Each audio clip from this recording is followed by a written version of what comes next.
Ang pagkatao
Maraming salamat, Panginoon, sa panibagong pagkakataon na ibinigay mo upang kami makapagnilay ng iyong mabuting balita. Ang biyayang pinakamahalaga na maaari namin matanggap mula sa iyo ay ang kagalingan ng aming kaluluwa. At sa oras na ito, live po kayo magpagaling sa aming mga kahinaan. Sama-sama po tayong lumapit na may kababaang loob sa ating amang Diyos na buhay. Sa ngalan ng Ama, ng Anak, Espiritu Santo. Amen. Purihin ang Diyos na makapangyarihan sa lahat. Napakabuti mo, O Panginoon. Kailanman hindi ka nagbago. Tayo po'y lumapit at humingi ng kapatawaran sa ating amang Diyos. Muli, Panginoon, ang ibang lingkod ay lumalapit, ay susumamo. Ako ay iyong minisi at patawarin sa aking mga pagkukulang. Upang sa ganun, sa oras na ito, kahit sa oras man lang na ito, Panginoon, ay ang tinig ang aming marinig. Ang iyong tinig na magbibigay ng kagalingan. Ang iyong tinig na nagsasabi na tumindig kami at kami magaling na. Muli, Panginoon, ang iyong mga salita ang makapagpapagaling sa amin, ang magiging kalakasan namin. Linisin mo po ang aming puso at anuman po mga kaabalahan, mga worries na nasa puso po namin yung Panginoon. Kalimutan po muna namin yun. At ikaw, i-focus namin ang iyong mensahe. Ang iyong mensahe sa amin. Gayon din, Lord, muli ang karunungan at discernment, and of course, the guidance of the Holy Spirit, my Lord. And also pray, Lord, na ma-reach out ng Facebook Live na ito ang bawat sulok ng mundo, ang bawat sulok ng kinalalagyan natin ngayon, higit sa lahat ng sulok ng ating puso. Sapagkat lahat po tayo dito ngayon ay makasalanan at ang Diyos lamang ang dapat maparangalan. Come, Holy Spirit, we need you. And come, Holy Spirit, we pray. Lord, maraming pong salamat. Ang karunungan ang dapat mangibabaw sa bawat bagay na gagawin namin, Panginoon. The humility and not my will, but your will be done, my Lord. Use me as an instrument only. Patuloy kang kumilos sa mga darating pang minuto upang sa ganon, online, magpagaling ka sa aming mga kahinaan. Ang lahat ng ito'y dalangin ko po sa iyo, Ama, sa pangalan ng Anak, kaysa ng Espiritu Santo. Amen.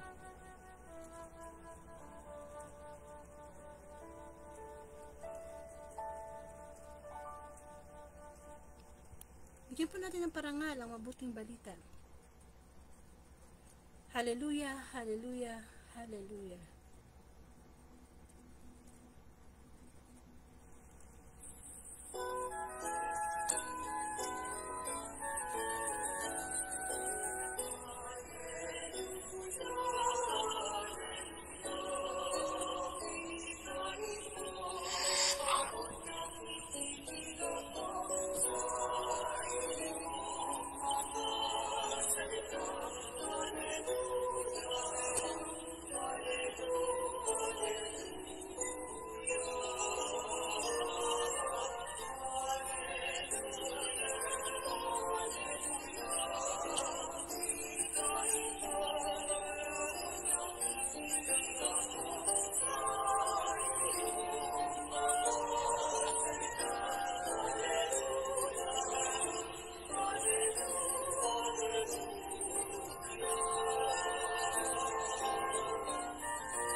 Mga kapatid kong minamahal, ang mabuting balita ayon kay San Marcos.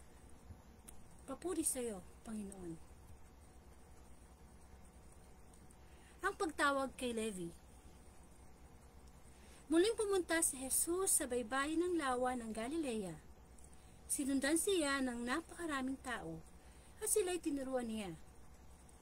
Nagpatuloy siya sa paglakad at nakita niya si Levi na anak ni Alfeo. Nakaupo sa paningilan ng buwis. Sinabi sa kanya ni Jesus, "Sumunod ka sa akin." Tumindig naman si Levi at sumunod. Nang si Jesus at ang kanyang mga alagad ay kumakain sa bahay ni Levi, nakisalo sa kanila ang maraming publikano at mga makasalanang sumunod sa kanya. Nakita ito ng ilang eskribang kabilang sa pangkat ng mga Pariseo at tinanong nila ang kanyang mga alagad. Bakit siya sumasalo sa mga publikano at mga makasalanan? Narinig ito ni Jesus at siya ang sumagot. Hindi nangangailangan ng manggagamot ang walang sakit, kundi ang may sakit. Naparito ako upang tawagin ang mga makasalanan, hindi ang mga banal. Mga kapatid, kung minamahal kay Kristo ang mabuting balita ng Panginoon, pinupuri ka namin, Panginoong Jesucristo. Sabay niyo po ang kapayapaan ng Panginoon. Welcome po sa Word of God Daily Gospel, na kung saan ang layunin po ng Facebook Live na ito ay palaganap ang mabuting balita through social media, kamukha po ng Facebook Live. At ako po si Sister Angelica, mula po ako sa Bulacan, at ako po isang Katoliko. At pasintabi na lang po kung kayo halimbawa ay accidentally na makarinig ng ganitong gawain online sa mga hindi Katoliko, respetuhan na lang po tayo ng paniniwala, diba? Total, isang Diyos lang naman po ang sinasamba natin. Ang layunin na lang po natin, magamit tayo ng Panginoon para everyday po yung gospel. Amen? Hindi lang po siya Sunday. And of course, August 5, 2019 pa po, nagsimula ang Facebook Live na ito. At patuloy pa rin binibless ni God na maghamit tayo, no, para maging instrumento lamang. No? Lagi ko po sinasabi, instrumento lang po ako. Alam naman po natin kapag Sunday, pag nakikinig po tayo ng mabuting balita, of course, sino pa nag-homily? Ang pare. So, ginagamit lang yung pare. Hindi naman kasi bababa si Jesus Christ, hindi naman bababa si God, para siya yung mag-Facebook Live. Amen? So, lahat po tayo, ginagamit lang ng Panginoon. At salamat sa Diyos sapagkat napakadali nang makarating sa ating puso, sa ating tahanan. Siguro ngayon, iba sa inyo nagluluto, iba sa inyo kumakain na, iba nakahiga lang, iba kung ano man, no? Basta ang mahalaga, sa 24 hours na ibinigay ng Panginoon, magbigay tayo, no, ng ilang minuto or oras. Ang Lord naman is not about quantity time, but the quality time. Kasi kailangan po natin makarinig ng mabuting balita sa dami ng bad news na kapalibot sa mundo. At alam niyo, maganda po ngayon ang gospel. Ito po tungkol sa pagtawag kay Levi. Sa mga nakaraang gospel, no, itong mga nakaraan, no, mga 3 days before, puro mga pagpapagaling ang gospel. Pero meron ding nauna yata na tungkol sa mga calling, pagtawag. Amen. Kasi tayong mga tao, may mga kanya-kanya tayong calling. Ikaw, tinawag ka para ka maging tatay, tinawag ka para maging madre, tinawag ka para maging teacher. Iba't ibang profession ang tinawag sa atin. Amen. Pero napaka-interesting nung gospel. Kasi nga, so, ibigyan natin ng senaryo, no? Ang Panginoong Jesus ay pumunta siya sa lawa ng Galilea. Ngayon, syempre, alam nyo, ang Panginoong Jesus, ano na siya nababalita na nagpapagaling siya, na nagkakasa out siya ng mga demonyo, na pumubuhay siya ng mga patay. O syempre, pagka ganun man, di ba, pagkakaguluhan talaga yun ng mga tao. Kahit sa panahon natin ngayon, makakita nga lang, mabalita lang sa social media na yung puno, merong image ni Jesus Christ. Ako, pinagkakaguluhan na yan. Amen? So, napakadali ng, sa panahon natin ngayon, napakadaling ma-viral ang isang bagay, isang tao. Amen? So, ganun ang nangyari sa Panginoong Jesus, no? Kahit saan siya pumunta, sinusundan siya ng mga tao. At hindi lang basta tao, no? Iba't ibang tao. May mayaman, may mahirap, but usually may mga sakit. Amen? Kasi gusto nilang lumapit sa Panginoong Jesus at ito'y parang sila gumaling. Amen? So, ang nangyari ngayon, habang naglalakad ang Panginoong Jesus, nakita niya si Levi, na anak ni Alfeo. na nakaupo lang. Simple, nakaupo lang sa bayaran ng buwis. Tapos anong sabi ng Panginoong Yesus? Na-catch niya yung at na-catch ng Panginoong Yesus yung kanyang atensyon kay Levi. At sabi niya, halika, sumunod ka sa akin. At sumunod nga. Tumintik si Levi, sumunod. Kaya, ang nangyari, itong si Levi, si Levi in-invite ang Panginoong Yesus at saka kanyang mga alagad na sa bahay nila. Halika, Panginoong Yesus, no? Punta po kayo sa bahay namin. No? Siyempre, alam naman natin, no? Kumain. Ayan, naman, kung may mga bisita, di ba, pinapakain, no? Eh ngayon, nakisalo sa kanila yung mga maraming publikano at mga makasalanan. Eh ngayon, nandito yung mga marites. Sino yung mga marites? Yung mga Pariseo, Saduceo, mga dalubhasa sa kautusan. Kasi ito po kasi ang senaryo yan eh. Yung mga parang pare noon, panahon ng Panginoong Jesus, sila yung mga nakakaalam na mga utos ng Diyos, sila yung mga nasa templo, sila yung mga nagmimisa, parang gano'n. Ngayon, syempre, nainggit sila sa Panginoong Jesus eh. Yung mga inggitero yun eh. Bakit? Eh, hindi nila kayang bumuhay ng patay. Hindi nila kaya magpakasaot ng demonyo. Samantala, ang Panginoong Jesus na napakasimpleng Diyos na nagkatawang tao na kahit na sinasabi nila na anak lang yan ng karpintero, anak lang ng isang ordinaryong babae. Pero diba, ang laki ng himalang ginagawa ng Panginoong Jesus. Kaya kunyari, nakikipag-usap sa Panginoong Jesus, ganyan-ganyan. Eh, minsan yung mga tanong nga nila, obvious na yung sagot eh. Diba, minsan yung mga Pariseo magtatanong sa Panginoong Jesus, Panginoon, ano po ang pinakamahalagang utos? Amen? Pero ngayon, ino-observe nila ang Panginoong Jesus. At ano yung na-observe nila? Sabi ganun, bakit ganun? Sabi, tinanong nung nandoon, no? Ng Pariseo. Bakit yung Panginoong Jesus nyo, o yung Jesus na yan, nakikisalo sa mga makasalanan? Hindi pa, syempre, di ba, para sa kanila, di ba nangangaral yung salita ng Diyos? Sinasabi niya, anak siya ng Diyos. Pagkatapos, makikita mo na doon, no? Kumakain siya kasama yung mga makasalanan na tao. Amen? Mga publikano. Syempre, narinig yun ng Panginoong Jesus. At hindi lingid sa Panginoong Jesus yung dahilan kung bakit sila nagko-comment ng ganun. At ito yung interesting, yung statement na sinabi ng Panginoong Jesus, no, nung isinagot niya, na hindi nangangailangan ng manggagamot ang walang sakit, kundi ang may sakit. Naparito ako upang tawagin ang mga makasalanan, hindi ang mga banal. Noon po tayo magnilay sa isinagot ng Panginoong Jesus sa mabuting balita. Okay. Alam po nyo, di ba katatapos lang ng COVID, lahat po tayo nakaranas nun. Buong mundo nakaranas ng COVID. At ang pagdating ng COVID ay hindi po natin inaasahan. Lahat tayo nabigla. Kahit siguro yung pinakamayamang bansa, hindi sila nakapaganda. Tayo pa kayo hindi naman tayo ganun anong mundo, no?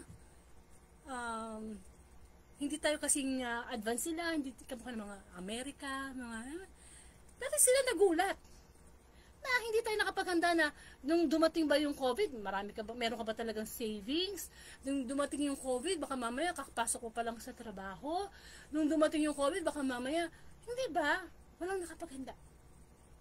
Kaya, hindi ba naranasan natin, kung babalikan natin yung naranasan natin yung may protocol, naranasan natin makulong sa bahay, naranasan natin yung meron ka pa kailangan mga papel-papel dyan bago ka makadaan sa isang lugar. Naranasan natin yung sa barangay, yung pinaglalabas kami ng mga timba kasi sa barangay namin magbibigay ng manok, ng sardinas. Sa amin dito kasi yung barangay namin naranasan ko na, ayan na, magbibigay ng stab. Tapos makikita mo mga buhay na manok nilalagay sa timba, may mga tosino, mga ganyan, mga bigas. Amen. Kaya ako may mga pictures ako niyan eh. Palagi ko kayo, may mga pictures. Ay, babalikan na yung memories mo na yung kapitbahay mo nakahilero doon yung ano, yung mga timba, oh. Tapos bibigyan yun. Amen. Tapos doon din natin naranasan yung bang nakakasama natin yung pamilya natin. Dati-dati nung walang COVID na yan, pagdating ni tatay, tulog na yung anak. Pagising ng anak, umalis na yung tatay. Eh, hindi nagkakaroon ng, hindi nag-swak yung schedule. Pero nung nagka-COVID, nagkita-kita, nagkakasawaan na ng mukha. Or kaya, nagkita-kita doon, nagkaroon ng bonding, nagpag-uusap. So, merong advantages at saka disadvantages ang nangyari nung panahon ng COVID. At ikaw, ano ba yung natatandaan mo pa nung panahon ng COVID? Na nadadala mo pa rin hanggang ngayon. O, so, tutok tayo sa protocol. Diba? Yung kailangan pag lumabas ka, nakamask ka, may alcohol, biglang lumaki, no? Yung benta ng alcohol eh. Samantalang nun na alcohol, binapansin lang yan kapag may sugat ka. Sa hospital lang usually na ginagamit yan. Yung mga health workers usually lang gumagamit yan. Ano pa? Social distancing. Kailangan, di ba? Ano pa? Ano pa ba yun? Yun ang usually, no, yung madalas yung alcohol, social distancing, yung mask. Yan yung mask hanggang ngayon. Nadadala pa ng mga tao yan. Kahit ako nadadala ko pa rin yan eh. Amen. Kahit sinasabi na naging maluwag na pwede na hindi magsuot niyan, meron pa rin nagsusuot. Kasi nasanay tayo na meron sa mukha natin. Which hindi naman masama eh. Nakakales pa nga yun, ba? Lumabas ka, tapos may alikabok, nakakales yun eh. Yung mapasok yung alikabok, yung ilong mo, gano'n, di ba? And, of course, hindi nyo ba naitanong sa sarili nyo, bakit kayo biglang nagkaroon ng COVID? Kasi dati daw, nagkaroon na rin ng mga parang ganyang mga virus, pero a year ago na, mga decades na yata. Amen. And of course, yung COVID na yan, maraming namatay. May mga kilala tayo, yung mga medyo earlier pa no, nung COVID, no, mababalitaan mo sa news na namatay yung doktor, yung nurses, no, kung sino pa yung mga health workers, siya pa talagang namatay kasi siya malapit sila eh. Meron namang iba dyan talagang namatay talaga sa COVID. Meron namang iba, hindi naniniwala sa COVID. Meron gano'n, no, na hindi ako naniniwala sa COVID. No? Parang parang siya lang yata hindi naniniwala sa COVID. Hindi ba? So, yung experiences natin. But of course, sinasabi ko lang ito, na ipinapakita o ibinabalik ulit sa alaala natin, yung mga ginawa natin during COVID. Amen. Sakit. COVID. At hindi lang COVID. Bago pa dumating ang COVID, marami ng sakit ang mga taong naranasan. Nandiyan yung high blood, diabetes, cancer, mga sakit sa balat, hindi ba? Marami. Iba't iba. Iba't iba ang sakit. Mula sa maliit na sakit hanggang sa malaking sakit. Sakit man sa ulo, o hindi po ba? Sakit sa pag-iisip, sakit sa emosyon. Maraming klaseng sakit eh. Pero alam nyo ba, na itong mga sakit na ito na naranasan natin, tayo na rin ang may kagagawa nito. Kasi, ang Diyos naman nilikha tayo na maayos. Nung nasa sinapupunan tayo ng ating mga ina, talaga namang grabe alaga ng nanay natin. Amen? Hindi kumain ng masasarap na pagkain, masustansya, hindi nagbibisyo, para maging healthy si baby, hanggang sa ipinanganak si baby, nalagaan, ganyan. Kaya, ano pinapakita doon na, baby pa lang tayo, hindi ba na tayong sakit, no? Ibig ko sabihin, namamana ba ang sakit? Namamana ba? Maaari, pero maiwasan. Amen? So, kung nung maliit ka pa lang, wala ka namang high blood, wala ka namang cancer, wala ka namang, ano ba? Ito habang lumalaki ka, ayun, natututo ka na sa environment mo. Natututo ka na makikita may nagsisigarilyo, may ganito, may mga bisyo. Natututo ka na kumain ng mga instant noodles, mga processed food. Ayun ang nagdadala sa atin sa sakit. Kung tutusin, pumalit pa lang yung anak natin, sinanay na natin ng kumain ng gulay, ng isda, instead of soft drinks, water, more water, hindi po ba mga prutas. Sa palagay ko, malilesen yung mga ganyang sakit. Amen. High blood. Siguro, iniiwas natin na masyadong maraming taba, ganyan. No? Kasi naiipon yan eh. Di po ba kasi pagkabata ka pa, kumakain ka ng mga processed foods, ganyan, na mabilis mo pa yung na-burn. Pero once na naipon na yan, paglaki mo, doon na tayo sinisingil sa katawan natin. Sinasabi natin that health is wealth. Hindi na baling hindi ka may ganun kayaman, hindi ka na baling ganun ka maraming pera. Pero kung kalusugan mo naman, panatag ka na maayos, daig mo pa milyonaryo. Marami diyang mga milyonaryo na naubos na yung pera nila, nagpapa-hospital na sila sa ibang bansa, kung anong mga mamahaling gamot, di pa rin gumaling. Kaya health is wealth. Kaya kung meron ka ngayong kalusugan, magpasalamat ka sa Panginoon. Maraming iba nag-spend ng money nila, ng savings nila para sa sakit nila. Amen. So, mga sakit na nagdudulot sa atin ng sakit ng loob, sakit sa bulsa, mahirap magkasakit. Lalo sa panahon ngayon, napakamahal ng gamot. Kaya yung mga nanay dyan, mga lolo't lola dyan, kung kayo ay may anak, may apo, sanayin nyo na, maliit pa lang. Huwag nyo introduce sa kanila yung mga processed food, yung mga, halimbawa yung mga instant na, yung mga inumin, yung mga, di ba? Kasi mga chemical yun eh. Imbis na halimbawa, bigyan mo sila ng ganito na inumin na powder na lasang dalandan, di bumili ka na lang ng dalandan, bumili ka ng squeezer, i-squeeze mo yung dalandan. Apple flavor, bumili ka ng mansanas, blender mo. Maliit pa lang pa, turuan mo naman kumain ng ampalaya, ng kangkong. Maliit pa lang, turuan mo ng uminom ng gatas. Kumbaga, sabi nga, pag malaki na yung kawayan, ang hirap na niyang, di ba bumabaluktot yung kawayan pag malaki na, mahirap na yung ituwid. Unlike nung pag maliit pa, matuturuan mo pa. Kasi may kakilala ako, ang laki-laki na niya ngayon, siguro mga 30 years old na siya. Abay, walang kinain ko di hotdog. Mukhang hotdog lang ang kilala niyang pagkain. Kasi hindi niya nasanay. We should train our children sa turo ng Diyos. Amen. Kasi, tayo din yung magdadala nun eh. Kaya tingnan niyo yung buhay natin ngayon, para sa atin, parang mas madali. Parang mas madali sa atin yung, magluluto ako, instant sinigang na mix na lang. Samantalang noon naman, paano ng mga lola natin, kailangan mo pang pumunta ng puno, magpitas, pag nakuha mo na yung sampalok, lalaga mo pa, pipisain mo pa, bago mo pa lang makuha yung katas ng asim ng tunay na sampalok. Di ba may proseso? Ngayon, ang nangyayari, nagiging tamad tayo.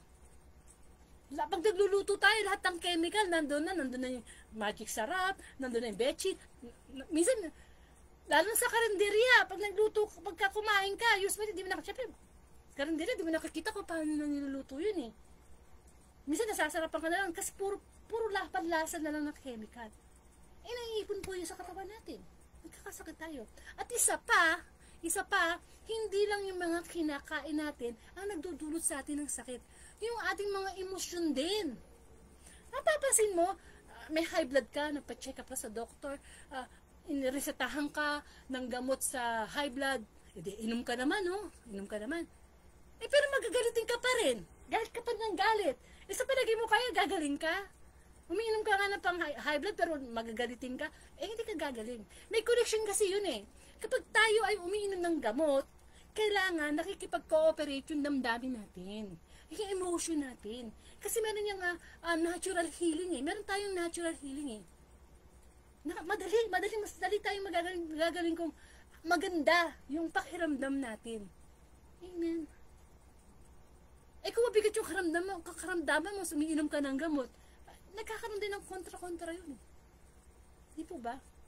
So, usapang sakit, no? So, nabanggit ko itong mga sakit-sakit na to. Kasi ito yung mga usually na physical illnesses na nararanasan nating mga tao. At lahat tayo nakaranas ng sakit. At mahirap magkasakit. Sabi nga, damdamin ng, yung daliri, damdamin ng kalingkingan, dinaramdam ng buong katawan. Masaktan lang ng konti yung dulo ng daliri natin, nararamdaman natin lahat yan. Nagre-react lahat yung ating parte ng katawan. Amen. So, ito po kasi, mga sakit na pisikal, sino bang gusto magkasakit? Wala naman eh. Pero, kung ito naman ay i-refer natin sa mabuting balita, yung sinabi ng Panginoon na hindi nangangailangan ng manggagamot ang walang sakit, kundi ang may sakit. Tama. Bakit mo gagamutin isang tao? Wala naman siyang sakit. Kaya nga tayo pumunta sa doktor, sa hospital, bumibili ng gamot. Kasi kailangan natin yung gamot. Kailangan natin yung doktor na magbibigay ng reseta. Ay yung pa nga isa, no? Tayo mga Pilipino, usually, self-medication. Ay, masakit ang ulo ko. Bili ako ng ganitong paracetamol. Masakit ang tiyan ko. Ay, bili ako ng ganitong, di ba? Which is, hindi pala tama yun. Hindi tama yun. Pag masakit ang ulo natin, hindi ibig sabihin nun, meron tayong headache. Pwede yung maging migraine. Pwede yung mga vertigo. Kung masakit ang tiyan natin, baka mamaya gusto mo lang alam mo na, pumunta sa banyo, baka kaya masakit ang tiyan mo, baka mamaya may nakain kang di maganda. Pero dinagakaroon tayo ng self-medication, which is mali. Minsan hindi na-attend yung pangangailangan ng katawan natin. Isa ulo lang eh. Maraming pinanggagalingan eh. Kasi yung ulo natin, o yung utak natin, may sumakit yan, may mga connection yan eh. Pwedeng, hindi porke sumakit halimbawa yung mata mo, malabo na yung mata mo. Hindi. Maraming pinanggagalingan yan. Kasi maraming ugat yung mga mata natin eh. Amen. So, kailangan wag tayo mag-self-medicate. Amen. So, yung sinabi ng Panginoong Jesus na kailangan ng manggagamot yung mga may sakit. Kung idadalhin natin yun in a way na spiritual illnesses. Kasi, ang ating buhay, nabubuhay tayo dito sa mundo, dalawa eh. Maaring dalawa.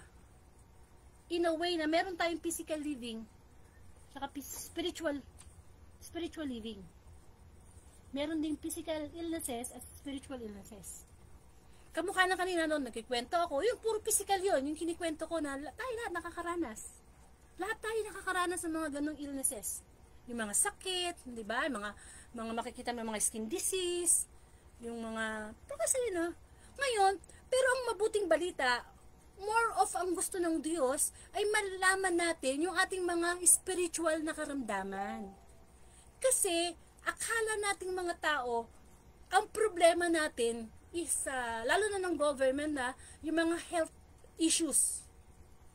Amen. Alam naman natin sa Pilipinas na may mga health issues, no? Sa mga PhilHealth. Na, sa ating buhay, mas nakafocus tayo sa mga sakit nating physical, which is hindi naman masama. Kaya lang, may nakakalimutan tayong mas mahalaga. Kasi kahit anong gamot mo dyan sa katawan mo na may sakit,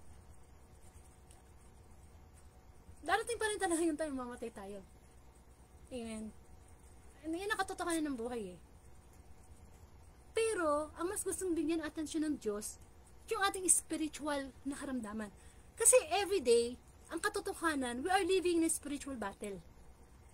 Spiritual battle. Labanan to between good and evil. Naglalaban yan. Di lang natin kasi mapansin, kasi nakakatch ng attention natin yung problema natin sa anak natin, problema natin sa pera, problema natin sa bahay, problema natin sa mga relasyon, problema, yun, nakakatch. Kaya medyo hindi natin napapansin yung mga spirituality, about spirituality. At saka syempre, sabi nga, of course God is spirit, pero tayong mga tao, pero hindi tayo spirit. Ikaw, naniniwala ka ba, may spirito ka? Okay lang ba sa'yo na tao ka lang, katawang lupa ka lang, tapos ang kwento? Hindi. Bilang tao, meron tayong katawang lupa, meron tayong spirito, meron tayong kaluluwa. Amen. At yun ang hindi natin nabibigyan ng atensyon. Kasi nga hindi natin nakikita. Kaya nga may mga ganitong gawain online, Facebook Live, to bring the good news, the gospel, the spiritual medicine, the maintenance, the spiritual maintenance. Diba may mga maintenance yung may mga sakit sa puso? For lifetime. Ito yung, ang salita ng Diyos, ano to eh, gamot to eh. Because Jesus Christ is our divine healer. Amen. So, kailangan natin na mag-isip-isip. Oo nga, no? Maaaring wala akong sakit sa puso, wala akong cancer. Pero, ang dami ko palang sakit espiritual na kailangan ng kagalingan mula sa Diyos. Yun ang hindi natin nabibigyan ng atensyon kasi hindi nga natin nakikita. Ano yung sakit natin? Ang sakit natin yung ating mga kasalanan. Yun ang nagpaparumi sa atin sa harap ng Diyos. Yun ang papatay sa ating kaluluwa. Amen. Punta tayo uli doon sa protocol. Naranasan natin ng COVID, alcohol. So, dapat, meron din tayong spiritual alcohol. Diba, nung COVID, no? Ay, konting hawak lang yan. Sige, alcohol. Nauso pa nga yung maliliit na lalagyan ng alcohol na lalagay sa bag eh. Para anywhere, anytime, we can spray to disinfect the virus. Yun kasi ang mindset natin eh. Hanggang ngayon, dala natin. Hanggang ngayon, merong alcohol sa mga establishment, may alcohol sa bahay nyo, may alcohol sa bag mo. Why? Because nandun na yung mindset eh. Nandun na yung mindset na pag may hawakan ako marumi, ayan, virus yan, baka mamaya masubo ko yan, magkalagnat ako. Bakit hindi natin gawing sa ating espiritual na pamumuhay na magkaroon tayo ng spiritual alcohol? Yung mag-aware tayo na, oops, kasalanan to, spray ko to ng ano. Ano yung sabihin ng salita ng Panginoon? To disinfect our soul. Oh, next, social distancing. Diba? Noon, pipila ka. Oh, kahit magkakilala kayo, layo-layo muna ha. Pero pagdating sa bahay, magkasama. Diba? Social distancing. Natuto tayo, nagkaroon nga ng disiplina eh. Ganon din dapat sa spiritual life natin, meron ding social distancing spiritually. Yung lumalayo tayo sa kasalanan. Kaso, ang nangyayari, tayo yung lumalapit sa kasalanan. Amen. Social distancing spiritually. Yung alam mo ng kasalanan, layuan mo. Alam mo ng masama ang drugs, layuan mo. Alam mo masama ang magmura, layuan mo. Social distancing spiritually. At ano pa? Yung mask. Hanggang ngayon, dala pa rin natin. Nagsusuot pa rin tayo. Nasanay na tayo eh. Sometimes, di ba may mga bagay na habitual. So, yung mask, bakit tayo hindi magsuot ng spiritual mask? Na kung saan, pagka meron tayo, di ba, pagka nakasuot ka ng mask, anong nakikita sa mukha natin? Usually, mata lang, no? Mata. Eh, madaya pa nga tayo noon eh. Sabi, magsuot ng mask, pero nakalabas yung ilong. Ganun din yung parang wala na rin mask. Magkaroon tayo ng protocol, spiritual protocol ng mask. Na kung saan, pag nakalagay sa atin yun, sa ating spiritual life, yung ating spiritual eyes, ang makita lang si Jesus Christ. Ang makita lang ang salita ng Diyos. Amen. Protocol, spiritually, para makaiwas tayo sa spiritual illness, which is yung kasalanan.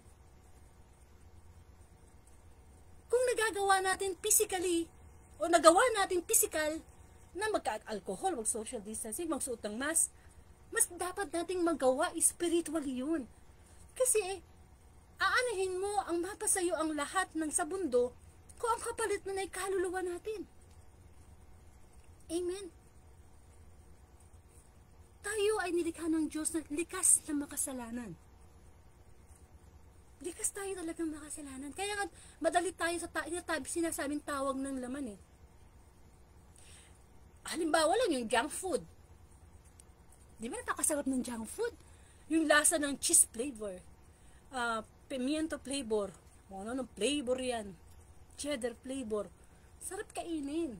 Why? It satisfies our flesh.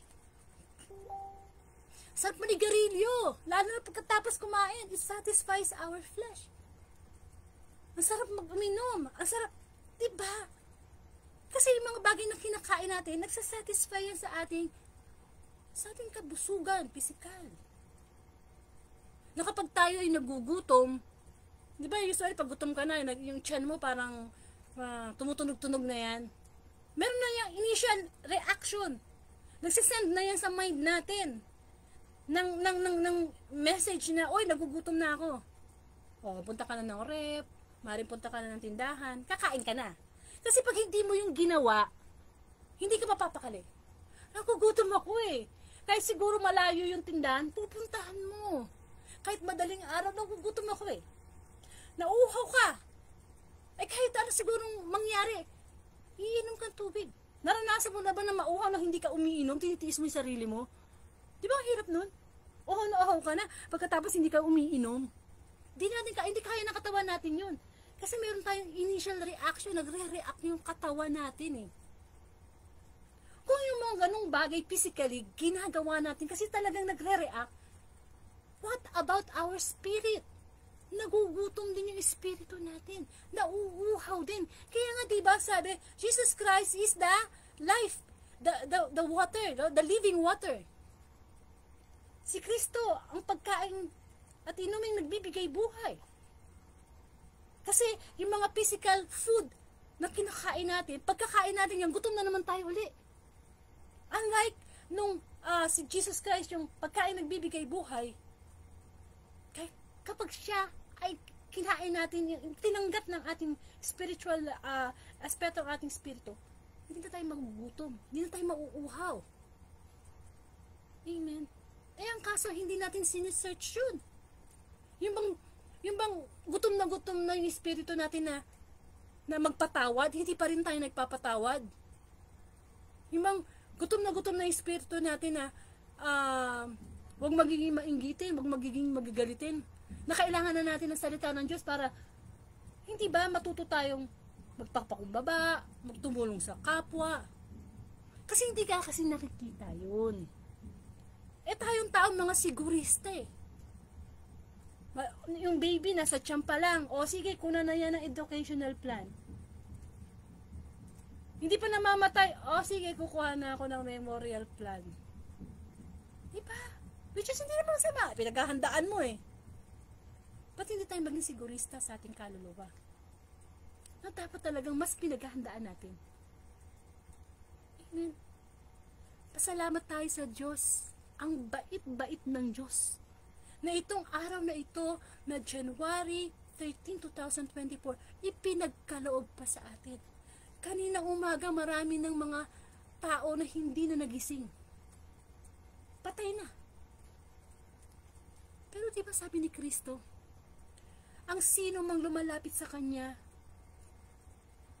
hindi ba, kumikilala sa Kanya, mamatay man dito sa mundong ito, buhay naman. Sa kabilang buhay, kasama siya. Kesa naman yung patay ka, spiritual dito. Ang nangyayari kasi sa atin, nagpatay tayo spiritual, buhay pisikal, pero patay spiritual. Amen. At lahat tayo ganyan. Lahat tayo. Kumikilos lang tayo. Maaring nagbabasketball tayo, nagkakaroon tayo ng mga sports, maaring nagtatrabaho tayo araw-araw, everyday meron tayong schedule. Buhay lang tayo, physical, kumikilos tayo. Pero yung espiritu natin, unti-unti na palang namamatay. Hindi natin papansin. Kaya nga yung pakikinig sa mabuting balita, utos siya ng Diyos eh. Joshua chapter 1 verse 8. Pag nilay-nilayan nyo araw at gabi, ang salita ng Diyos. Siguro alam natin ang salita lang ng Diyos, 10 utos ng Diyos. Hindi, apakarami. Hindi lang maisulat sa Bible, at baka ang Bible hanggang mataas ang building sa kapal. Amen po. Yung mabuting balita ngayon, tinatouch nito yung ating sakit spiritual. Kasi marami yan eh. At nakakamatay. Nakakamatay ng kaluluwa. Ng kaluluwa. Kasi dito nabubuhay tayo din sa mundo, pansamantala lang to. Hindi natin may pagmamalaki na malakas tayo, mayaman tayo. We cannot buy yung long ng lifespan natin. Hindi. Kakilala mo lang dyan, ang lakas-lakas, maya-maya makita mo na bundol. Nanonood ka sa TV, di ba? Mababalita mo yung isang beauty queen, dumaan lang doon, nabagsakan ng bato, patay. Patay physical. Naniniwala tayo na kapag tayo ay namatay, meron tayong dapat puntahan. It's either the heaven or the hell. Baka matulad tayo sa kwento nung mayamang lalaki at nung si Lazaro, yung pulubi. Na yung mayamang lalaki, sige, pakasarap siya sa buhay. Tapos si Lazaro, wala, nagtsatsaga lang doon sa ibinibigay ng mayaman na natatapon ng mga mumu na kinakain niya. Di mo lang tulungan, yaman-yaman. Sabay silang namatay. Expect mo na, saan napunta yung mayaman? Sa Hades, o tinatawag na parang impyerno. At just, yung pulubi na hindi niya pinapansin, baho, tingin niya patay gutom. Antos, sa piling ni Abraham, sa langit. Amen. Ang bilis ng buhay natin. Parang kailan lang mga baby tayo, ngayon ang lalaki na natin. Amen. Pero hindi lahat ng meron tayo pinapahiram, pinagkakatiwala. Mahirap pa tayo sa daga. Kaya hindi tayo dapat nagmamalaki. Ano yung meron tayo ngayon? May pinag-aralan tayo ngayon. Huwag natin kakalimutan na lumingon sa pinanggalingan natin. Dati hindi tayo marunong magsulat. Hindi tayo marunong magbasa. As time goes by, natuto tayo hanggang sa nag-college na tayo, nag-doctorate ka na yun, nag-masteral ka na dyan. Hindi tayo dyan tinitingnan ni Kristo. Kung ano yung achievement natin. Maganda, may mga ganyan. Bakit hindi, di ba? Pero merong mas mahalaga sa mas mahalaga. Kaya nga sa dinami-dami ng utos ng Diyos, tayo sa basic. Ano yun? Ibigin ng Diyos with all our heart, our soul, our mind, our strength. Siguro kung yung nag-iisang utos na yon, kaya nating sundin. Abay, padali nang sumunod dun sa huwag kang magnakaw, huwag kang pumatay. Kasi mahal natin ng Diyos ng higit sa lahat. Number one. Kaso, ano bang minamahal natin ngayon? Tao, bagay, pera, pangyayari. Asa si Lord? Lahat naman yan, iiwan tayo Wala namang nanay natin o tatay natin na makapag-save sa atin sa impyerno. Only Jesus Christ. Amen. Bakit tayo nabuhay sa mundo? Para lang bang magtrabaho? Para lang kumain? Back from the top? O pagkagising, gano'n na naman. Pagkagising, gano'n na naman. Hindi. Nilikha tayo ng Diyos para dapat tayo sa Diyos. Mamatay mo nung mabuhay para tayo dapat sa Diyos. Kaya lang nawawala sa sistema natin ang Diyos. Kaya madali tayong bumigay sa problema. Madali tayong ma-depress. Madali tayong ma-disappoint. Full of negativity tayo. Kasi nga, yung pinakamahalaga, ang wala sa buhay natin. Nasa atin lahat ng kayamanan, kapangyarihan. Bakit may mga tao na kilala, no? Kilala sa mundo? Nagpapakamatay. Samantalang sikat naman siya. Dami niyang followers. Why? Because hanggat wala sa atin si Kristo, hanggat hindi siya ang number one sa buhay natin, hindi tayo magkakaroon ng satisfaction. We're always looking for more and more and more. Amen. Kaya tama ang Panginoong Hesus. Siya'y nagkatawang tao kasi siya isang divine healer. Nilalapit. Ang bait ni Kristo. Alam niyo kung bakit? Siya yung lumalapit Sa mga tinawag niya, sa mga alagad niya, siya lumalapit. Tingnan mo sa mabuting balita, si Levi. Di ba nilapitan niya? Tinawag niya, halika. Si Mateo, si Pedro, si Andres, ali kayo. Ang mga namamangka sila, iniwan nila yung pamamangka nila, pangingisda nila, ali kayo. Kasi talagang, alam na ng Diyos kung sino yung mga tatawagin. Kung sino yung magiging pare, madre, alam na yan. Kaya kahit anong tutol mo, wala magagawa. Pag tinawag ang pare, pare ka talaga, kahit magtututol ka pa dyan. Ngayon, kung gusto mo halimbawa maging pare, hindi ka para dyan, hindi ka talaga para dyan. At kapag ikaw naman ay tinawag ng Diyos, bibigyan ka niya ng equipment. At pansinin niyo to ha, kapag ikaw ay tinawag ng Diyos, asahan mo, lahat ng tukso lalapit sa'yo. Paulit-ulit yan. Kasi syempre makikita ng demonyo, teka muna, dati barka-barkada ko to ngayon. Babasa na ng Bible, nagdadasal na. Kaya huwag tayo magtataka na kapag tayo nagbabalik loob sa Diyos, bakit para yatang dumami yung pagsubok? Natural lang yun. Siyempre, iniiwanan mo na yung dating ikaw eh. Amen. Pagsubok, tayo ay dinadalisay, parang ginto, no? Ang ginto ay dinadalisay sa apoy upang malaman kung ito ay tunay. Kaya yung mga pagsubok na pinagdadaanan natin ngayon, dinadalisay lang tayo ng Diyos. Huwag tayong matakot. Kung si Kristo ay nasa atin, sino ang laban sa atin? Si Kristo ay manggagamot. Nasa kanya lahat ng supply. Daig pa niya ang Mercury Drugstore. Daig pa niya ang Watson, o ano man yan. Di po ba? Kasi may mga sakit na talagang hindi na kaya ng tao. Kahit advance ang technology natin. Tanging si Kristo lamang ang makapagbibigay ng kagalingan. Kaya yung mga perform niyang miracle noon, yung pagpapagaling sa mga bulag, sa bingi, sa mga ketong, mga leper, nagkakaasot ng demonyo. Higit doon ang gusto ng Diyos na kagalingan, yung spiritual. Huwag natin kakalimutan yun. Tayo nagsisimba tuwing linggo. Hindi para physically, kundi spiritually yung kagalingan. Amen. At sabi pa ng Panginoong Hesus, naparito ako upang tawagin ang mga makasalanan, hindi ang banal. Kaya nung makita dito sa mabuting balita na nakikikain siya, nakikisalo siya sa mga makasalanan, nagtaas ng kilay ang mga Pariseo. Bakit? Bakit ka nakikiano? Ayan po kasi ang hirap sa atin eh. Hindi porke ikaw ay isang pari na, isang preacher na, parang tingin mo banal ka na. No. Kung halimbawa dati kang addict, nakilala mo ang Diyos, iwan naman yung pagiging addict mo, no? Baka naging mangaral ka ng salita ng Panginoon. Para ka isang tupa na ilalagay sa isang kagubatan na puro asong gubat ang makakasagupa mo.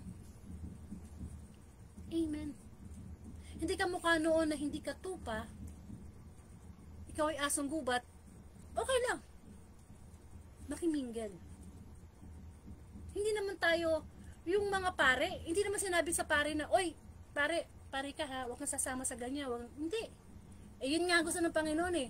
Nakakilala ka sa Diyos, makimingle ka sa mga iba't ibang tao na iba't ibang pinagdadaanan, iba't ibang mga kasalanan. Hindi naman porke naglilingkod sa Panginoon eh, banal ka na. Hindi, walang banal, no? Tayo ay nagsusumikap sa tulong ng Diyos. Hindi naman tayo makakagawa ng kabutihan at hindi tayo makakasunod sa kalooban ng Diyos kung hindi naman tayo lalapit sa Diyos. Amen. Like sa pamilya mo lang eh. Halimbawa, ikaw nakakilala sa Diyos. Baka ikaw tatay, nakilala ka sa Diyos. Yung mga anak mo, mga pasaway, mga biyenan mo, anak mo. Yun ang una mong trabahuin, yung loob ng bahay mo. Amen. Kasama mo mga lahat kayo makasalanan. Kasi si Kristo, naging trabaho niya yan, naging mission niya yan, na lumapit sa mga makasalanan para sila'y gubaling. Mission din natin yan. Na lumapit tayo sa mga kapwa nating wala pa sa Panginoon at ilapit sila sa Panginoon.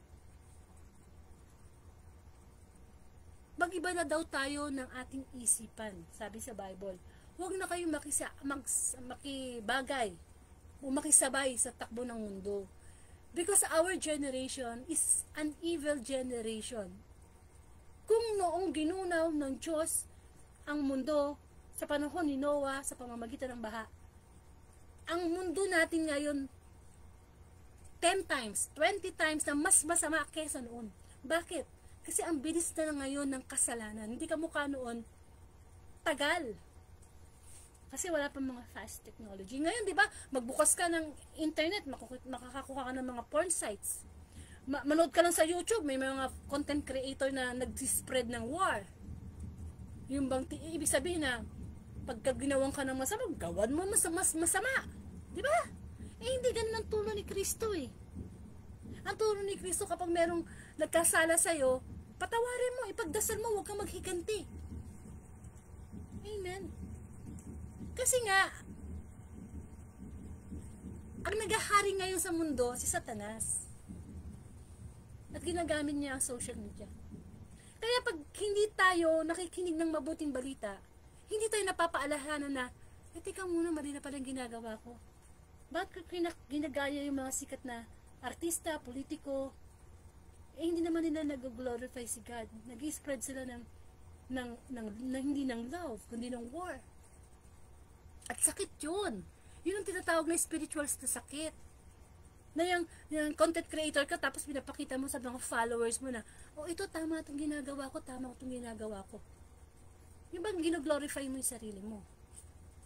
Kaya dapat, you should hear. Kasi malalaki na tayo eh. Wala nang nanay at tatay na magpangaral sa atin eh. Amen. Kaya, ang Panginoong Jesus sabi niya, nandito ako, no, nagkatawang tao ko, nakisama ako sa mga makasalanan, hindi ako nakisama sa mga banal. Lahat ng mga alagad na tinawag ko, mga walang yaya, may mga kanya-kanyang kahinaan yan. Amen. Pero ang pinaka-the best na miracle na mape-perform ni Jesus Christ ay yung isang taong makasalanan nagbalik loob sa Kanya. Yan ang the best na miracle na pwedeng mangyari sa atin. Hindi yung gumaling ka sa cancer. Hindi yung gumaling ka sa high blood. Hindi. Yung espiritu natin na yung ating kaluluwa na, di ba, nagbalik sa Diyos. Himalayan. Pero mo dating lasinggero, basigurero, dating magnanakaw, ngayon, nangangaral ng salita ng Diyos. Himalayan. Yung anak mo na konsumido ka, pagkatapos biglang naging babait, himalayan. Amen. Kung si Kristo nagawa niya yung ganun eh, tayo din. Kaya nga di ba sabi ko nga sa'yo, pag nakikinig kayo ng Facebook Live na ito, i-share nyo sa timeline nyo, i-share nyo sa group chat nyo, kasi may mga Facebook friends kayo na may sakit spiritual. Iba kasi eh. Ibang umatake ang demonyo. Ibang umatake. Dinadali niya yung ating emosyon. Dinadali niya yan. Ang battleground ng demonyo, isipan natin. At medyo mag-iwas-iwas kayo kapag kayo nag-iisa sa kwarto. Kasi madalas maraming demonyo na umaaligi dyan. Lalo na kung patay pa ilaw. Diba? Kasi ang trabaho ng demonyo, bigyan tayo ng maraming sakit spiritual. Kaya di ba, nung isang araw, ang gospel ay tungkol sa pagpapagaling sa isang ketongin. Ganyan din tayo. Meron tayong spiritual na ketong. Di ba yung ketong, unti-unti niyang kinakain yung laman tsaka buto ng tao hanggang sa mawala na yung daliri, wala na yung paa. Ganyan din tayo. Meron tayong mga spiritual na ketong na hindi natin napapansin, unti-unti na pala tayong lumalayo sa Diyos, unti-unti na pala tayong nawawala ng tiwala sa Diyos, unti-unti na pala tayong wala. Ang sakit pa natin, spiritual na kabingihan. Naririnig na natin yung salita ng Panginoon, nagbibingi-bingihan tayo. Kasi ang gusto nating marinig, kung ano yung gusto nating marinig. Meron tayong spiritual na kabulagan. Nakikita natin yung katotohanan, pero nagbubulag-bulagan pa rin tayo. Spiritual tayong bulag. Kagabi, ang gospel is about pagpapagaling sa isang paralitiko. Tayo, pwede tayo spiritually paralyzed. Hindi ka makakilos. Hindi ka makakilos kasi ang nangyayari, ang mga kasalanan ay nagiging master natin. Sila yung sinusunod natin. Pag sinabi ng kasalanan na, sige, magsigarilyo ka ng 2 stick, 3 stick. Sige, murahin mo yung dapat mo murahin. Sige, magnakaw ka. Master natin yung kasalanan. May sakit tayo. At ang nangyayari, ang kasalanan, nagiging master natin, tayo nang nagiging slave. Tayo ang nagiging alipin ng kasalanan. May sakit tayo. Kaya yung puso natin, kapag may galit, we are slave of our anger. Amen. Isa yan sa mga deadly sin, yung galit. Isa yan. Ang salita ng Diyos ay magpapalaya. The Word of God will set us free. Kapag nire-release mo yung galit mo yan, bigay mo sa Diyos, gagaling tayo, lalaya tayo. Minsan, nasa atin yung susi eh. Diba, pag tayo uminom ng gamot, nasa atin din ang kagalingan kung sinusunod natin yung prescription. Yung diet. Tayo din eh. It should be cooperation eh. Punta ka sa doktor, nagbayad ka ng professional fee, bumili ka ng gamot, eh di sundin mo. Eh kung kukontrahin mo, wala. Kahit ano pinakamagaling pang doktor yan, walang magagawa yan sa'yo. Parang ang Panginoong Jesus din. Kung di natin susundin ang kanyang utos, wala din magagawa. Kasi meron tayong free will. We can do anything we want. We can say anything we want. Amen. Para gumaling ang ating mga spiritual na karamdaman, we should follow the spiritual prescription. We should follow the will of God. Hindi gusto ng Diyos na magkasakit tayo. Hindi gusto ng Diyos na mahiwalay tayo sa ating asawa, hindi. Sapagkat ang inaalay ng Diyos ay isang buhay na ganap at kasiya-siya. In-offer nga niya ang langit eh. In-offer nga niya ang Panginoong Jesus na walang kasalanan pero ibinigay ang buhay para sa atin. Saka nakakita ng isang Kristo na walang bahid kasalanan, banal, pero binigay niya, inalay niya yung kanyang buhay sa atin para lahat tayo ay gumaling sa ating mga spiritual na karamdaman. Amen. Kaso tayo yung nagpapabaya. Magigising na lang tayo isang araw, spiritual na bulag, spiritual na bingi, spiritual na ketong, lahat yata na binanggit na sakit na pinagaling ni Kristo sa Bible, spiritual na paralyzed, spiritual na, hindi ba, yung kamay, baluktot na kamay. Yung pala, pagpapakamatay. Gusto ng dyablo, patayin, nakawin ang ating pananampalataya.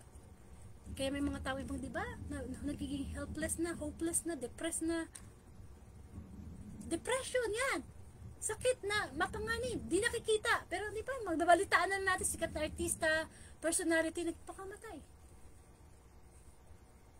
Ang sagot yan, actually, yung mga anxiety, yung mga depression. Ako personally naranasan ko din yun eh, mga anxiety yan eh. Hindi siya sa gamot eh. Alam mo, more of love. Love ng kapwa. Love ng ibang tao.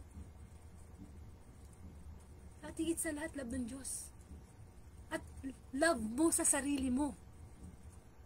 The greatest love of all is easy to achieve. Learning to love yourself is the greatest love of all. O, diba kanta ni Whitney Houston yun? Kung minsan nagkakasakit tayo kasi hindi natin minamahal yung ating sarili. We cannot give the peace of mind. We cannot give the love. We cannot give the advices, godly advices sa ating kapwa. Tapos wala tayong mapaghuhugutan sa ating sarili. Amen. Kaya nga ang bawat pinapagaling ng Panginoong Hesus sa kanyang panahon, anong ginagawa? Ipinamamalita ang kagalingan na ginawa sa kanya ng Panginoon. Pag gumaling tayo sa ating spiritual na sakit, dapat magamit din tayo ng Diyos para ang ating kapwa, diba, maggumaling din. Kaya nga, wag na wag. Makinig ng may pandinig. Ganyan ang Panginoong Hesus eh, kapag mariin ang mensahe. Wag na wag kayong magagalit sa mga taong gumawa sa inyo ng masama. Kasi may sakit silang spiritual. Ikaw ba, pag may sakit na ang kapwa mo, bubugbugin mo pa ba? May sakit na ba, si tatadyakan mo pa ba? May sakit na ba, bibigyan mo ba lasing? Hindi. Kaya kung yung asawa mo, lasinggero, basurero, kung magalit sa kanya, may sakit siyang spiritual, dapat mo siyang ipanalangin sa Diyos. Eh kasi may sakit na siya, magagalitin na siya, tapos magagalit ka din, edi nahawa ka sa kanya. Hindi ba? Ang Panginoong Yesus naawa nga sa atin kapag nasa state tayo ng ng kasalanan eh. We should give compassion sa ating kapwa na nasa kasalanan. Kasi kailangan natin si Kristo, ang kagalingan natin. At walang imposible sa Diyos. Kahit ano yung kahinaan natin, kahit ano yung kasalanan ginagawa natin ngayon, pwede tayong gumaling hanggat buhay tayo. Kasi pag naabutan tayo ng kamatayan, o naabutan tayo sa muling pagbabalik ng Panginoong Hesus, at hindi pa rin tayo gumagaling sa ating mga kasalanan, alam na natin ang pupuntahan natin. Amen. Lahat tayo ay tinatawag ng Diyos. Ako, ikaw. Maaaring hindi ka tinawag bilang preacher o bilang priest o bilang lector commentator o hindi ganun, no? Kahit sabihin mong wala ka sa simbahan, hindi ka naglilingkod, tinatawag tayo everyday ng Diyos na makinig ng gospel, na magbasa ng Bible. O kung hindi ka pa talaga nagbabasa ng Bible, di makinig ka na lang. Kasi ang pakikinig, nagsisimula ang pananampalataya sa pakikinig. Natuto ka ng engineering, ng doktor, ng pagiging chef. Kasi nakinig ka sa teacher mo. Ganun din sa salita ng Panginoon. Pinagbubulay-bulay tayo sa buhay natin.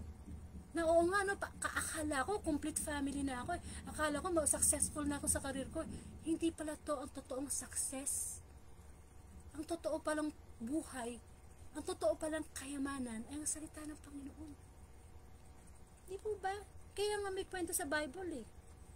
Isang tao, binili niya yung buong bukid kasi nandun yung kayamanan. Paano niya nabili yung bukid? Ipinagbenta muna niya lahat ng kanyang ari-arian para mabili lang yung bukid na yun kasi nandun yung kayamanan. Ano yung message ng kwento na yun? Ang salita ng Diyos. Ipagtatabuyan niya, ibig sabihin ng tatagalin niya lahat ng mga bisyo niya, ng mga bagay na nakakalayo sa Diyos, makuha lang ang salita ng Diyos na nagbibigay ng totoong kayamanan. Amen. Ang kulang po kasi sa atin ngayon, kaya hindi tayo gumaling-galing sa ating mga spiritual na nasakit, wala po kasi tayong relasyon sa Diyos. Mas minamahal po natin yung tao, yung mga bagay, mga properties, kaysa sa Diyos. Kaya pagka mayroong problema, bumibigay ka agad tayo. Para bang, dapat ang maging mundo natin ng Panginoon eh. Dapat masabi natin sa sarili natin na mawala na ang lahat, huwag lang ang Diyos. Amen. Kasi ang Diyos naman lahat na nagsusupply ng lahat eh. Amen. Siya ang kagalingan natin. Kaya nga kalimbawa na may pinagdadasal tayong sakit, Lord, pagalingin mo na ako sa high blood ko, sa diabetes ko. At hindi tayo gumagaling. Alam niyo kung ano pong problema? Kulang tayo ng pagtitiwala sa Panginoon. Okay, umiinom ka ng gamot. Pero higit doon eh. Ang kagalingan na gusto makita ng Diyos. Pinagpapadasal mo na, oy, ipag-pray mo naman yung nanay ko na gumaling. Namatay. Pinag-pray na ng buong community, namatay. Ano dapat natin itugon sa Diyos? Lord, thank you po. Namatay man ang nanay ko. Thank you for the years na nakasama ko siya. Mga memories. Kulang po kasi tayo sa pagpapasalamat sa Diyos. Kapag kulang ka sa pagpapasalamat sa Diyos, dumadami ang pagrereklamo. Amen. Hayaan mo na yun ang api sa'yo, ng loko sa'yo. Hayaan mo na, ibalatong mo na yung kay Lord. Palayain mo na yung sarili mo sa galit. Hindi natutulog ang Diyos. Ang Diyos lang ang pwedeng gumante. Ang Diyos lang ang pwedeng magparusa. Tayo ni katiting wala tayong karapatan. We cannot judge others. Hindi tayo pwede magbigay ng parusa. Kasi lahat tayo makasalanan. Iba-iba nga lang yung kasalanan ginagawa natin. Maaaring yung kasalanan ginagawa mo, hindi ko ginagawa, hindi mo ginagawa. Pero the main point doon, pare-pareho tayo. Amen. Kaya hindi dapat mag-compare eh. Dati pwede sabihin na, ay ako hindi ako nang nalaman ng kapwa ko. Yung kapitbahay ko, napakadugas niyan. Di ba? Ganun tayo, no? Para tayo yung dadasal na publikano at saka yung ano, na sinasabi na, Lord, hindi ako gumagayot. Walang matuwid kahit isa sa atin. Lahat tayo makasalanan. Amen. Kaya kung gusto natin gumaling sa ating spiritual na sakit, we should humble. Maging mababa tayong sa kalooban natin.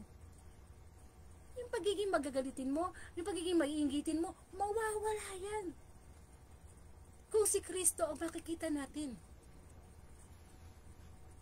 hindi natin kaya mag-isa. Kailangan ng inspirasyon. We can do all things through Christ who strengthens us. Walang imposible sa Diyos. Ano man yung problemang meron ka, ay Di ka nag-iisa. Ang dami. Amen. Kaya pinagsusuri tayo ng mabuting balita. Ano ba yung hanggang ngayon na spiritual na kabulagan, kabingihan, spiritual na ketong, lahat na meron tayo. Ilapit natin sa Diyos. At andito ang Panginoon mismo sa Facebook Live na ito. Tapos naniniwala tayo na kapag pinag-uusapan natin ang tungkol sa Diyos, alamang iwanan tayo ng Diyos. Andito siya. Kita niya ang ating mga iniisip, yung nasa puso natin. Kita niya lahat yung mga kasalanan natin. Amen. Kahit sabihin natin may mga bagay tayong tinatanong na hindi masagot, tanging ang Diyos lang makakasusi. Limited lang yung ating isipan. Ang mahalaga, nagtitiwala tayo sa Diyos, ibigay man o hindi, yung gusto natin, gumaling man tayo, hindi, sa physical natin karamdaman. Ang mahalaga, hindi nawawala yung tiwala natin sa Panginoon. Kung tayo nagtitiwala sa doktor na tao, kaya tayo lumalapit, nagbabayad, mas magtiwala tayo sa Panginoon. Sapagkat, sabi nga ng Panginoon, nandito ako para sa mga may sakit, para tawagin ang mga makasalanan at hindi ang mga banal. At ang pakikinig natin ng mabuting balita sa Facebook Live na ito ay pagtawag sa ating mga makasalanan. Hindi porke matagal ka ng preacher, hindi ka na porke matagal pare, mayabang na tayo. Hindi. Ang tinitingnan ng Diyos, itong moment na to. January 13, 2024, at anong oras na? 8:39. Tinitingnan ni Lord, ano na ba'y nasa puso natin? Amen. Nagpatawad na ba tayo? O hanggang ngayon, eto pa rin. May sakit tayong spiritual. Na masigit pa sa cancer, sa COVID. Yan ang totoong problema natin. Yung spiritual nating karamdaman. Amen. Kasi lahat tayo haharap tayo sa Diyos sa panahon ng paghuhusga. Actually, hindi pa nga naghuhusga ang Diyos ngayon eh. Ang paghuhusga pag doon na namatay na tayo. At sasabihin sa atin ng Diyos, kamusta ka na? Ano na bang nangyari? Bakit ang dami mong sakit spiritual? Amen. Di natin kasi may free will tayo eh. Yun nga lang naaabuso natin yung free will natin. But we should live through God's will. Kaya yung panonood natin sa mga social media na hindi nag-glorify si God, iwas-iwasan na natin yan. Kasi nakakadagdag yan sa stress natin. Nakakadagdag yan, di ba? Hindi po ba? Ano tayo eh? The more na naglilingkod tayo sa Diyos, the more na mababa yung kalooban talaga natin.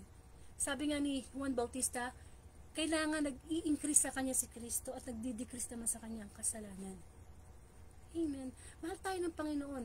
Lahat ng tao, mahal ng Diyos. Ang ayaw lang ng Diyos, yung kasalanang ginagawa natin. Kasi yun ang nakakapagpalayo. Ang salita ng Diyos, lapit yan ng lapit sa atin. Tayo naman yung layo ng layo. Amen. Magkaroon po tayo ng closing prayer. Ama, muli marami pong salamat sa pagpapaalala mo po sa aming mga spiritual na karamdaman. Yes, Lord. Hanggang ngayon, nandito pa rin yung aming spiritual na kabingihan, pagkabulag, spiritual na kitang Panginoon. Na unti-unting nauupos ang aming kaluluwa dahil nalalayo kami sa iyo, Panginoon. Spiritual na pagka-paralitiko, hindi namin maigalaw ang bawat parte ng aming pagkatao. Hindi kami makapagpuri, hindi kami makapagsamba, hindi kami makapagpatawad, hindi kami makatulong sa aming kawa. Napaparalyze kami spiritually, Panginoon. Pinagdadasal po namin sa oras na ito, nabatid mo ang bigat ng kalooban namin, Lord. Ang spiritual na karamdaman namin ay pagalingin mo.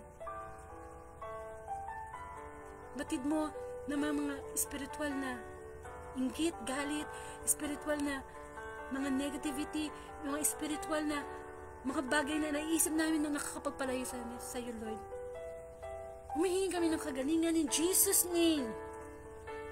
Ang cancer, ang spiritual cancer na unti-unti papatay sa amin sa relasyon mo, Panginoon. Relasyon namin sa iyo, Panginoon. Tulungan mo po kami. Pero higit sa lahat, Panginoon, ang spiritual na pagkapatay ng aming relasyon sa iyo, higit mong bigyan ng pansin. Nawa lagi kaming lumapit sa iyo, karoon ng relasyon sa iyo, Panginoon. Mas makilala ka namin. More time for you, my Lord. Prayer, reading Bible. Salamat, Panginoon. Nawa, ang kagalingan ay makamtan namin at tumindig kami. Kamukha lang sinabi mo at sumunod sa iyo. Ipaalala mo namin, Panginoon, ang kahalagahan ng buhay. Na ang buhay namin dapat ay inaaral namin sa iyo, Panginoon. Nawa ang mga kabahalaan namin sa bawat araw na nagkakatch ang attention namin para mapalayo sa iyo. Tulungan mo po kami, Panginoon, na ikaw ang priority namin sa bawat pagkakataon. And of course, kung ano pa mga physical illness po natin, in Jesus' name, manalig tayong itibibigyan ng kagalingan ng Panginoon sapagkat ang Diyos ay nagpapagaling sa lahat ng panahon at hindi siya nagbabago kahit kailanman. Ama namin, sumasalangit ka, sambahin ang ngalan mo, mapasa amin ang kaharian mo, sundin ang loob mo dito sa lupa para masalamat. Bigyan mo po kami ng aming kakanin sa araw at patawarin mo kami sa aming mga sala para nang pagpapatawad namin sa nagkakasala sa inyo. Huwag mo po kami pahintulo sa tukso at ihadya mo po kami sa lahat ng masama. Amen.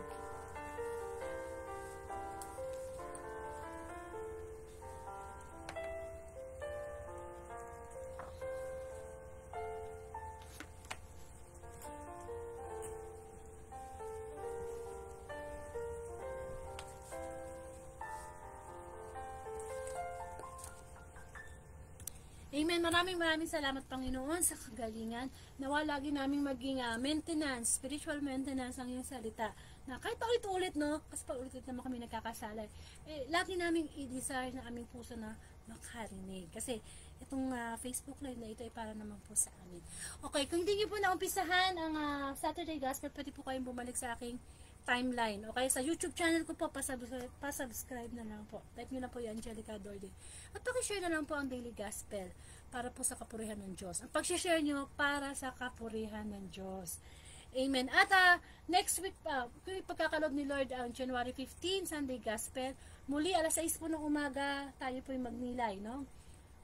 Maganda rin yung bago ko magsimba, di ba? Nakakarinig ka na, nakaka-prepare ka na. And of course, starting next week, meron po tayong guest preacher, si Brother Jerry na dati.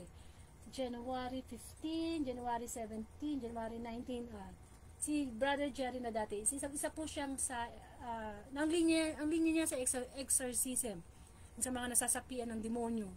Maganda rin po yan magbigay ng reflection.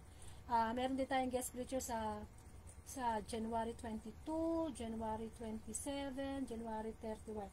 May mga iba pa akong guest na Catholic preacher na in-invite. Hintay lang natin silang sumagot depende sa kanilang schedule. Yan. Pamisa-misan po, mag-guest din po ako na preacher. Ng ibang Catholic preacher. Kamukha kagabi. Subukan nyo panoorin yung kagabi. Si Brother Francis. Yan, maganda rin po yung kanyang reflection. Amen. Pero pag wala naman po, ang inyong abang lingkod naman po ang ginagamit ng Diyos para magbigay ng reflection. Ayan. And tayo ay tinatawag ng Diyos para maglingkod sa Kanya ng tapat. Para pagka nagpunta tayo sa langit, salubungin tayo ni Lord na, oy, sister, brother, kung tawagin yung pangalan natin na, you are a good and a faithful servant. Tapat tayo maglingkod sa Panginoon.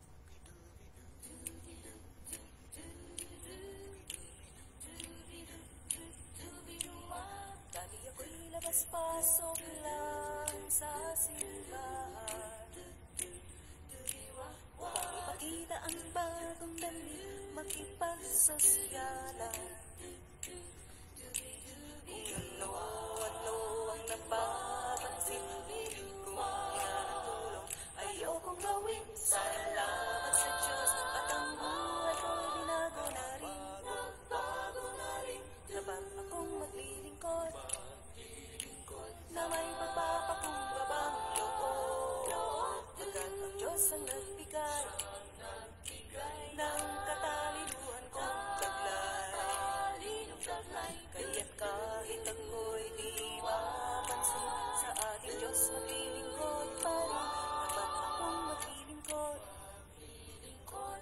akong maglilingkod.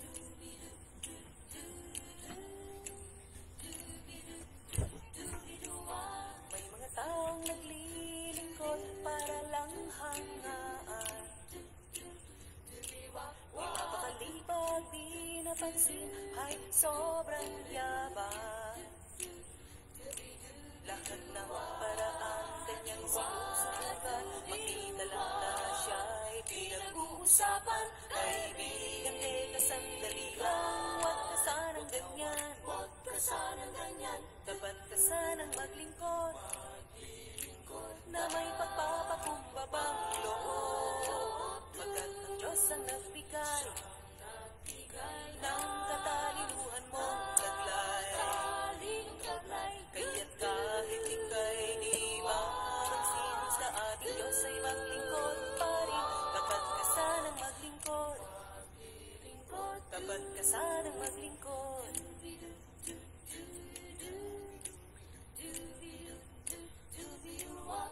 Sa bawat araw iyong alalahanin, patuwa ng Diyos na bigay sa iyo. Bilang ganti ay karapat dapat na siya ipaglingkuran mo ng tapat. Kaya sa iglesyang kinabibilangan, ipagkaloob ang taglay mong lakas. Kung anong pangangailangan, pagpapalain ka ng Diyos sa wakas. Dapat na tayong maglingkod, na may pagpapakumbabang loob. Pagkat ang Diyos ang nagbigay ng katalinuhan ang taglay. Kaya't kahit tayo'y di mapansin, sa ating Diyos ay maglingkod pa rin. Dapat na tayong maglingkod, dapat na tayong maglingkod. Dapat akong maglilingkod, dapat ka sanang maglingkod.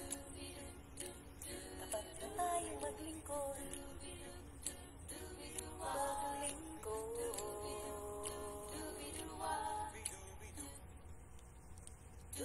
Amen. Maraming salamat sa Panginoon.